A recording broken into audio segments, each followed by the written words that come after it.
मैं अपने आप को बहुत खुशकिस्मत मानती थी कि मुझे इतना अच्छा पति मिला। लेकिन फिर एक लड़की हमारे बीच में आई। क्या यह सच था या झूठ? मेरा नाम काव्या है। मेरी शादी एक बहुत अच्छे घर में हुई थी। मेरे पति तो लाखों में एक थे। मैं अपने आप को बहुत भाग्यशाली मानती थी कि मुझे ऐसा पति मिला है। मुझे बहुत प्यार करते थे। हमारे एक लड़का और लड़की है। हमारी शादी को करीब 17 साल हो गए थे। हर खुशी मुझे उन्होंने दी। मैं भगवान से अपने लिए इससे अच्छा पति नहीं मांग सकती थी। मेरी लड़की 15 साल की है और लड़का 11 साल का है। पति का कारोबार भी बहुत अच्छा चल रहा है। हमारी कपड़े की दुकान है जिससे अच्छी खासी कमाई हो जाती है। मुझे जीवन से कोई शिकायत नहीं थी। लेकिन फिर मेरी जिंदगी में वो हुआ जो मैंने सपने में भी नहीं सोचा था। मेरे पति एक दिन मुझसे कहते हैं कि उन्हें किसी से प्यार है और वो उससे शादी करना चाहते हैं। एक दिन अचानक ही ये बात उन्होंने मुझे बताई। शुरुआत में मुझे लगा कि वो मजाक कर रहे हैं, लेकिन फिर थोड़ी ही देर बाद मैं समझ गई थी कि वो सच बोल रहे हैं। वो मेरे पति हैं। कब सच बोल रहे हैं, कब झूठ, इस बात का मुझे अच्छे से पता चल जाता है। लेकिन इतने दिनों तक मैं कैसे धोखा खाती रही। उनका शादी के बाद अफेयर चलता रहा और मुझे पता भी नहीं चला। या तो वो झूठ बोल रहे थे या वो चालाक थे जो इतने दिनों तक मुझसे छिपा सके। मेरे मन में यही सब चल ही रहा था कि वो बोले कि उन्हें तलाक चाहिए। शादी के 17 साल बाद उन्हें तलाक चाहिए। मैंने कहा कि आप पागल हो गए क्या बोल रहे हैं? कैसा अफेयर? आप झूठ बोल रहे हैं। वो बोले कि नहीं, मैंने कल उसे बुलाया है, तुम खुद मिल लेना। मैं चाहता हूँ कि हम जिस तरह से रहे हैं उस तरह अलग भी हो जाएं। मुझे कोई तमाशा नहीं चाहिए।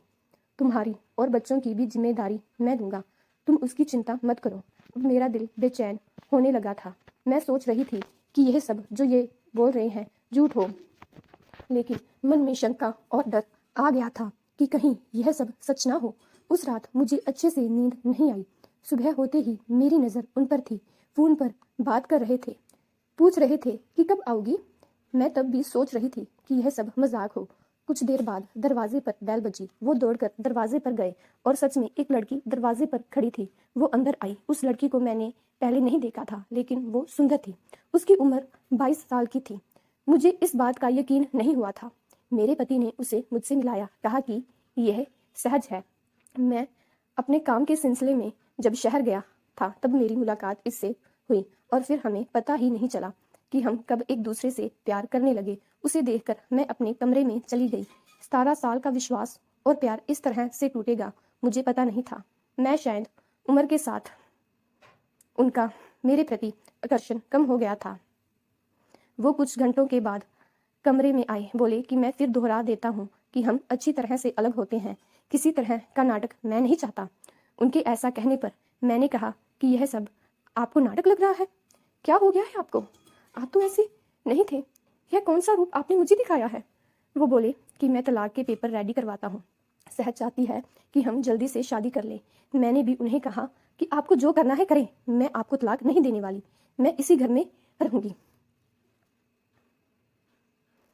मैंने उन्हें अपना फैसला सुना दिया था, पर मुझे पता नहीं था कि वो कुछ इस तरह का करने वाले हैं। अगले दिन से वो रोज दिव्या को घर बुलाने लगे। मेरे बच्चे बड़े थे, अब सारी बातें समझने लगे थे। मुझसे तलाक के लिए वो इस हद तक जा सकते हैं, इसका मुझे पता नहीं था। घर में एक 15 साल की लड़की है। उन्हें बिल्कुल भी शर्म नहीं आ रही थी। बच्चों से बात करना भी उन्होंने बंद कर दिया था। बच्चे भी उनके पापा का यह रूप देखकर दुखी थे। एक दिन वो सहज के साथ हॉल में बैठे थे। हमारी लड़की से उन्होंने पानी मंगवाया। पानी लेकर वो गई और गलती से पानी सहज के ऊपर गिर गया। मेरे पति ने उस दिन हद कर दी। वो सहज के लिए मेरी लड़की पर हाथ उठाने वाली थी। मैंने उन्हें यह करता देख लिया और वहीं से उन्हें जोर से कहा, यह क्या कर रहे हो? पागल हो गए हो? मैं जानती हूँ तुम ये सब क्यों कर रहे हो। तलाक के लिए ठीक है, अब तुम इस हद तक जा रहे हो तो फिर मैं तुम्हें तलाक दे ही देती हूँ। उसी समय मैंने अपना और बच्चों का सामान बांधा और अपने घर चली गई। एक ही इतना कैसे बदल सकता है? जो अपनी पत्नी और बच्चों पर जान छिड़कता था, अब वो उन्हें देखना भी पसंद नहीं कर रहा है। मैं अपने घर थी। उनका फ़ोन मुझे आया, कहा कि मैं तुम्हारी और बच्चों की जिम्मेदारी अभी भी उठाऊंगा। कभी भी ज़रूरत हो तुम मुझे फ़ोन कर सकती हो, मैं पैसे भिजवाता रहूँगा। मैंने कहा कि मुझे तुम्हारे पैसे की कोई ज़रूरत नहीं है, इसी के दम पर तुमने उस लड़की को इम्प्रेस किया है। मैं अपने बच्चों को संभाल सकती हूँ। उम्र के इस पड़ाव पर आकर इतनी अच्छी लाइफ जीने के बाद मुझे फिर काम करना पड़ेगा, इसका मुझे अंदाज़ा नहीं था। ज़िंदगी कब आपको उठाकर पटक देती है, इसका आप अंदाज़ा भी नहीं लगा सकते। मुझे भी इतने सालों तक उनके साथ रहने के बाद कपड़े का अच्छा अनुभव हो चुका था, इसलिए मैंने भी अपने घर से कपड़े का काम शुरू करना चाहती थी। मैं उस इंसान के पैसे नहीं लेना चाहती थी। उनका फ़ोन मुझे आता रहता, बोलते कि तुम मुझसे पैसे ले सकती हो, नया काम शुरू करना है तो भी मैं पैसे दे दूंगा। लेकिन मैं नहीं मानी। मैंने कहा कि आप हमारी नहीं, तलाक की चिंता करो। समय निकलता गया, मैंने बूते पर थोड़ा कुछ शुरू किया, लेकिन हमारे घर वाले मुझे सपोर्ट कर रहे थे। कुछ समय के लिए उनका फ़ोन आना बंद हो गया। मैंने इस बात पर ध्यान भी नहीं दिया। मैं अब उनसे बात भी नहीं करना चाहती थी। तलाक में अभी कुछ समय था। मैंने उन्हें कहा था कि जब भी आप बोलोगे मैं आ जाऊंगी, जहां साइन करना है कर दूंगी। मैंने अपने काम पर ध्यान देना शुरू कर दिया। मुझे कुछ माल खरीदने के लिए बाहर जाना था। इतने दिन उनके साथ रहने पर मुझे यह पता था कि क्या खरीदना और कहाँ से खरीदना है। उनका यह अनुभव मेरे काम आया। मैं उस शहर माल खरीदने के लिए गई। मैं वहां पहुंचकर उस दुकान से माल खरीद ही रही थी कि मुझे वहां सहज दिखाई दी। वो वहां किसी और के साथ थी, हाथ पकड़े हुए। मुझे देख के साफ पता चल गया था कि अब वो इस लड़के के साथ है। मन ही मन मुझे खुशी हुई कि आखिर मेरे पति ने धोखा खाया। उन्होंने इस लड़की के लिए हमें छोड़ा था, जो कि अब किसी और के साथ है। फिर मैंने मन में सोचा कि अब किसी और को मैं धोखा नहीं खाने दूंगी, इसलिए मैंने उनका पीछा किया। वो एक ओपन रेस्टोरेंट में गए। मैं जाकर उन दोनों के सामने बैठ गई। मुझे देखकर उसके होश उड़ गए।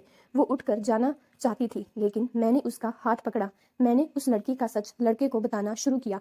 मैंने सोचा था कि मैं उसे सच बताकर उसकी आंखें खोल दूंगी, लेकिन कुछ और ही हुआ। उसने जो मुझे बताया उससे मेरे पैरों तले जमीन निकल गई। मैं वहां से भागते हुए कैसे भी अपने पति के पास जाना चाहती थी। मैं उनके घर गई। वहां नौकर ने मुझे बताया कि वो अभी एक अस्पताल में है।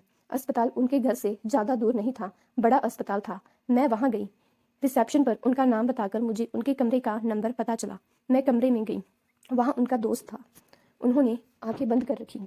मैंने उनके हाथ पर हाथ रखा तो उन्होंने आंखें खोली। मेरी आंखों से आंसू रुक नहीं रहे थे। मैंने कहा कि क्या ज़रूरत थी यह सब नाटक करने की, मुझे पहले क्यों नहीं साफ साफ बताया। मेरे पति कैंसर नाम की बीमारी से जूझ रहे थे। वो हमारी ज़िंदगी से दूर जाना चाहते थे ताकि उन्हें कुछ हो जाए तो हम ज़्यादा दुखी ना हों। उनके इसी दोस्त ने उनके कहने पर उस लड़की के साथ मिलकर यह नाटक करवाया था। मैं अब उनके पास बैठकर घंटों रोती रही। बच्चों को भी मैंने बुला लिया। अब हम उनके साथ ही रहेंगे। अभी उन्हें हमारी और हमारे प्यार की सबसे ज़्यादा ज़रूरत है। मैं भगवान से दुआ कर रही हूँ कि वो हमारे साथ ही रहें, उन्हें कुछ ना हो। मुझे विश्वास है कि ऐसा होगा। दोस्तों, उम्मीद करती हूँ आपको हमारी कहानी पसंद आई होगी। कहानी पसंद आई है तो वीडियो को लाइक करें, चैनल पर नए हैं तो चैनल को सब्सक्राइब करें और हाँ, नोटिफिकेशन बेल को ज़रूर दबाएं ताकि अगली अपडेट सबसे पहले आपको मिले। और अगर आप भी अपने जीवन की कहानी शेयर करना चाहते हो तो आप मुझे मेरे इंस्टाग्राम और फेसबुक अकाउंट पर फॉलो करके अपनी कहानी शेयर कर सकते हैं। धन्यवाद।